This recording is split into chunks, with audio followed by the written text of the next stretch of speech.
Hi ನಮಸ್ತೆ ಎಲ್ರಿಗೂ. ನಾನು ರುಕ್ಮಿಣಿ. ಪಾಯಸ ಅಂದರೆ ಯಾರಿಗೆ ತಾನೇ ಇಷ್ಟ ಇರಲ್ಲ. ಪ್ರತಿಯೊಬ್ಬರು ತುಂಬಾ ಇಷ್ಟಪಟ್ಟು ತಿಂತಾರೆ. ಅದರಲ್ಲೂ ಗಸಗಸೆ ಪಾಯಸ ಅಂದರೂ ತುಂಬಾ ಇಷ್ಟಪಟ್ಟು ತಿಂತಾರೆ.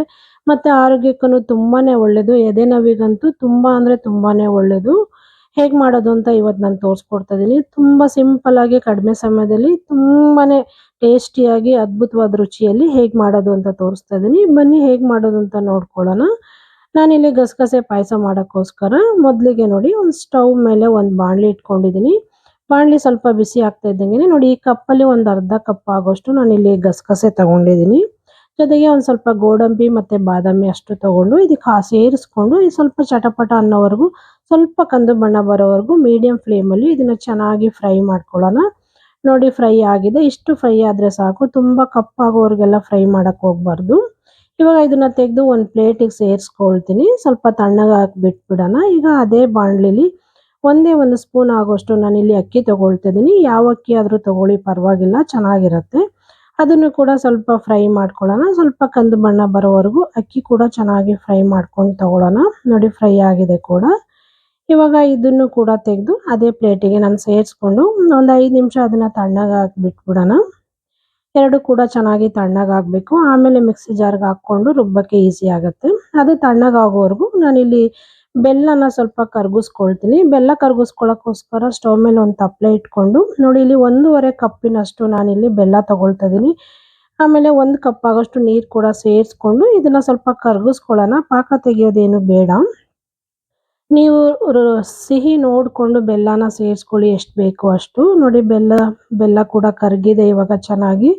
ಇದನ್ನು ಕೂಡ ತೆಗೆದು ಸೈಡಿಗೆ ಎತ್ತಿಟ್ಕೊಳ್ಳೋಣ. ಇದನ್ನು ಶೋಧಿಸ್ಕೋಬೇಕು. ಬೆಲ್ಲದಲ್ಲೆಲ್ಲ ಗಲೀಜಿರುತ್ತೆ, ಹಾಗಾಗಿ ಶೋಧಿಸ್ಕೊಂಡು ತಗೊಳ್ಳೋಣ. ಅದನ್ನು ಕೂಡ ತೆಗೆದು ಸೈಡಿಗೆ ಎತ್ತಿಟ್ಕೊಳ್ತೀನಿ. ಈಗ ನೋಡಿ ಒಂದು ಸಣ್ಣ ಮಿಕ್ಸಿ ಜಾರ್ ತೊಗೊಂಡಿದ್ದೀನಿ. ಗಸಗಸೆ, ಅಕ್ಕಿ, ಗೋಡಂಬಿ, ಬಾದಾಮಿ ಎಲ್ಲ ತಣ್ಣಗಾಗಿತ್ತು. ಇವಾಗ ಅದನ್ನು ಸೇರಿಸ್ಕೊಂಡು ಮಿಕ್ಸಿ ಜಾರಲ್ಲಿ ಸಣ್ಣಕ್ಕೆ ನಾನಿಲ್ಲಿ ಪೌಡ್ರ್ ಮಾಡ್ಕೊಂಬರ್ತೀನಿ. ಎಷ್ಟು ಸಣ್ಣ ಆಗುತ್ತೆ ಅಷ್ಟು ಸಣ್ಣಕ್ಕೆ ಪೌಡ್ರ್ ಮಾಡ್ಕೊಬೇಕು. ನೋಡಿ ಪೌಡ್ರ್ ಮಾಡ್ಕೊಂಡು ಬಂದಿದ್ದೀನಿ ಕೂಡ. ಇವಾಗ ಅದು ಸೈಡಿಗೆ ಎತ್ತಿಟ್ಟು ಇನ್ನೊಂದು ದೊಡ್ಡ ಮಿಕ್ಸಿ ಜಾರಲ್ಲಿ ಒಂದು 2 ಕಪ್ ಆಗೋಷ್ಟು ನಾನಿಲ್ಲಿ ತೆಂಗಿನಕಾಯಿ ಯೂಸ್ ಮಾಡ್ತಾ ಇದ್ದೀನಿ. ಜೊತೆಗೆ ನಾನಿಲ್ಲಿ ಇದು ಪೌಡ್ರ್ ಮಾಡಿ ಇಟ್ಕೊಂಡಿದ್ವಲ್ಲ ಅದನ್ನು ಕೂಡ ಸೇರಿಸ್ಕೊಂಡು ಒಂದು 4 ಏಲಕ್ಕಿ ಕೂಡ ಸೇರಿಸ್ಕೊಳ್ತಾ ಇದ್ದೀನಿ. ಇದಕ್ಕೆ ನೀರು ಕೂಡ ಸೇರಿಸ್ಕೊಂಡು ಎಷ್ಟು ಸಣ್ಣ ಆಗುತ್ತೆ ಅಷ್ಟು ಸಣ್ಣ ರುಬ್ಕೋಬೇಕು. ಆಗಲೇ ಗಸಗಸೆ ಪಾಯಸ ಕೂಡ ತುಂಬ ಚೆನ್ನಾಗಿ ಬರುತ್ತೆ. ನಾನು ಎಷ್ಟಾಗುತ್ತೆ ಅಷ್ಟು ಸಣ್ಣಕ್ಕೆ ಕೂಡ ನಾನು ಇದನ್ನು ರುಬ್ಕೊಂಡು ತೊಗೊಂಡಿದ್ದೀನಿ. ನೋಡಿ ಸಣ್ಣಕ್ಕೆ ರುಬ್ಕೊಂಡಿದ್ದೀನಿ. ಇಷ್ಟ ಆದರೆ ಸಾಕು. ಇವಾಗ ಕೂಡ ಇದನ್ನು ಸೈಡಿಗೆ ಎತ್ತಿಟ್ಕೊಂಡು ಈಗ ಒಂದು ಬಾಣಲಿ ತೊಗೊಂಡಿದ್ದೀನಿ. ಬಾಣಲಿ ತೊಗೊಂಡು ಇವಾಗ ನಾವು ರುಬ್ಬಿಟ್ಕೊಂಡಿರುವಂಥ ಪೇಸ್ಟ್ನ ಇದಕ್ಕೆ ಸೇರಿಸ್ಕೊಳ್ಳೋಣ.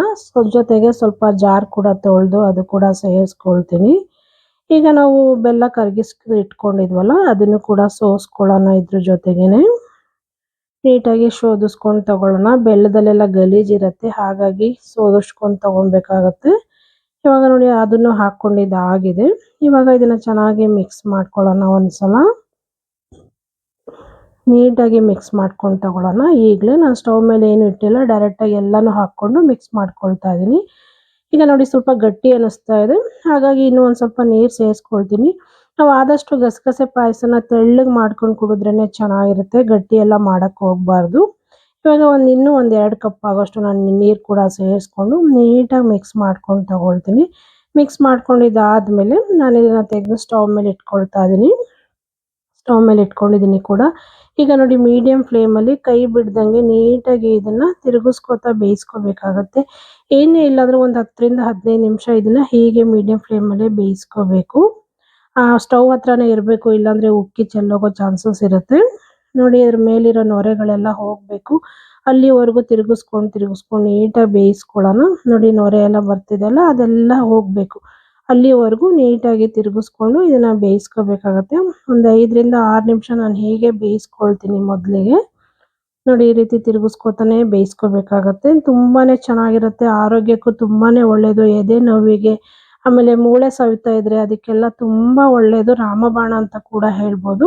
ನೋಡಿ ಒಂದು 7ರಿಂದ 8 ನಿಮಿಷ ಆಗಿದೆ, ನೊರೆ ಎಲ್ಲ ಹೋಗಿದೆ. ಇದು ನಾನು ಇನ್ನೂ ಒಂದು 5-6 ನಿಮಿಷ ಇದನ್ನು ಚೆನ್ನಾಗಿ ಬೇಯಿಸ್ಕೊಳ್ತೀನಿ. ಅಕ್ಕಿ ಕೂಡ ಹಾಕಿರೋದ್ರಿಂದ ಚೆನ್ನಾಗಿ ಬೇಯಿಸ್ಕೋಬೇಕಾಗತ್ತೆ. ಇದು ಮೀಡಿಯಂ ಫ್ಲೇಮಲ್ಲೇ ಇಟ್ಕೊಂಡು ಇದನ್ನು ಕುದಿಸ್ಕೊಳ್ಳೋಣ. ನೋಡಿ ಫೈನಲಿ ಆಗಿದೆ ಇದು. ಇವಾಗ ಇದಕ್ಕೆ ಸ್ವಲ್ಪ ತುಪ್ಪದಲ್ಲಿ ಗೋಡಂಬಿ ಮತ್ತು ದ್ರಾಕ್ಷಿನ ಹುರಿದು ಸೇರಿಸ್ಕೊಳ್ತಾ ಇದ್ದೀನಿ. ತುಂಬಾ ಚೆನ್ನಾಗಿರುತ್ತೆ. ಸೇರಿಸ್ಕೊಂಡು ಇನ್ನೂ 1 ನಿಮಿಷ ನಾನು ಇದನ್ನು ನೀಟಾಗಿ ಮಿಕ್ಸ್ ಮಾಡ್ಕೊಳ್ತೀನಿ. ಮಿಕ್ಸ್ ಮಾಡಿಕೊಂಡು ತೆಗೆದು ಕೆಳಗೆ ಎತ್ತಿಟ್ಕೊಳ್ಳೋಣ. ಫೈನಲಿ ರೆಡಿ ಆಗಿದೆ. ಒಂದು 5 ನಿಮಿಷ ಆದಮೇಲೆ ನಾವು ಇದನ್ನು ಸರ್ವ್ ಮಾಡ್ಕೊಳ್ಳೋಣ. ನೋಡಿ 1 ನಿಮಿಷ ಆಗಿದೆ. ಇವಾಗ ಸ್ಟವ್ ಆಫ್ ಮಾಡಿಕೊಂಡು ಮುಚ್ಚಿಟ್ಬಿಡ್ತೀನಿ. ಒಂದು 5 ನಿಮಿಷ ಆಮೇಲೆ ಸರ್ವ್ ಮಾಡ್ಕೊಳ್ಳೋಣ.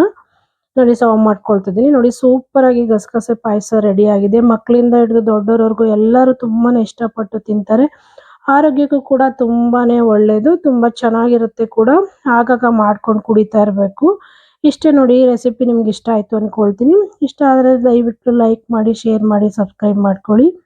ಹಾಗೆ ಪಕ್ಕದಲ್ಲಿರೋ ಬೆಲ್ ಐಕನ್ ಕೂಡ ಕ್ಲಿಕ್ ಮಾಡಿ. ನಾನು ಯಾವುದೇ ವಿಡಿಯೋ ಹಾಕಿದರೂ ನಿಮಗೆ ನೋಟಿಫಿಕೇಶನ್ ಬರುತ್ತೆ. ಹೀಗೆ ನೋಡ್ತಾ ಇರಿ, ಸಪೋರ್ಟ್ ಮಾಡ್ತಾ ಇರಿ ಅಂತ ಕೇಳ್ಕೊಳ್ತೀನಿ. Thank you for watching.